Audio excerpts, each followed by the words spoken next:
Now look at the end of verse 20. And Abram gave him a tithe of all. Now this is the first mention of tithing in the Bible. And I want you to note here that tithing predates the law of Moses. Tithing did not originate with the law of Moses. It predates the law. A tithe is 10%. That's what the word means, a tenth. So Abraham gave 10% of everything. And the order here is important. I want you to note the order here. Abraham gave his tithe after he had been blessed by God. In other words, Abraham did not give to get God's blessing.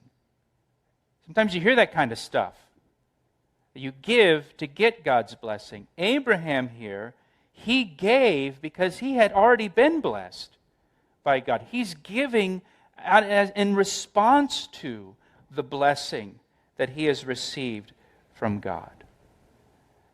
Now, giving and tithing is still valid for New Testament Christians. If you're a Christian, you should be a giver. If you're a Christian, you should be a giver. You should give in response to God's blessing and God's favor and God's goodness in your life. As a way of expressing your gratefulness and your admiration, as a way of acknowledging God's goodness, you should give. And you should give at least a tithe.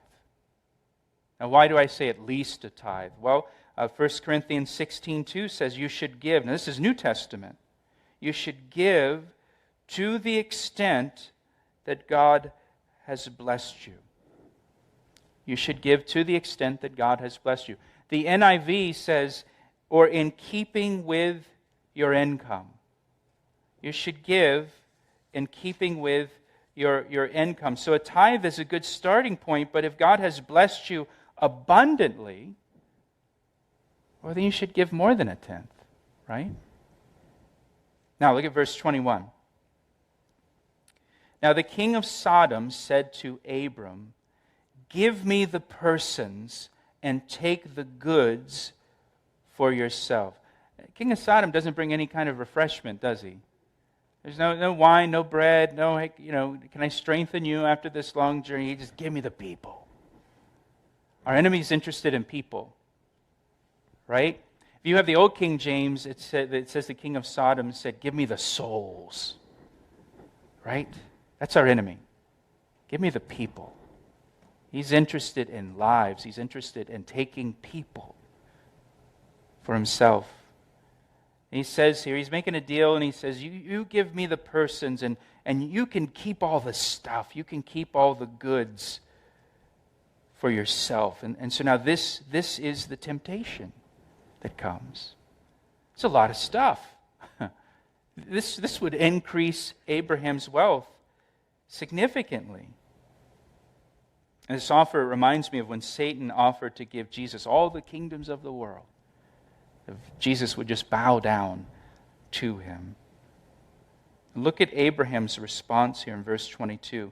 But Abram said to the king of Sodom, "I have raised my hand to the Lord." I've made an oath. "God Most High, the possessor of heaven and earth, that I will take nothing from a thread to a sandal strap, and that I will not take anything that is yours, lest you should say, I have made Abram rich, except only what the young men have eaten, and the portion of the men who went with me, Aner, Eshcol, Mamre, let them take their portion." So apparently Abraham had made an oath to God before the battle. And maybe the oath went something like, "Lord, I'm about to go fight these kings. Lord, you know I'm outnumbered. But if you give me the victory, I'll give you all the glory for the victory." This is the promise he made. This is the oath he made to God. And now the king of Sodom makes this offer and tries to get Abraham to compromise on his promise to God. He says, "You can keep the goods. You can keep the spoils." And so now Abraham is in this situation where he's made this promise to God. He's made this oath.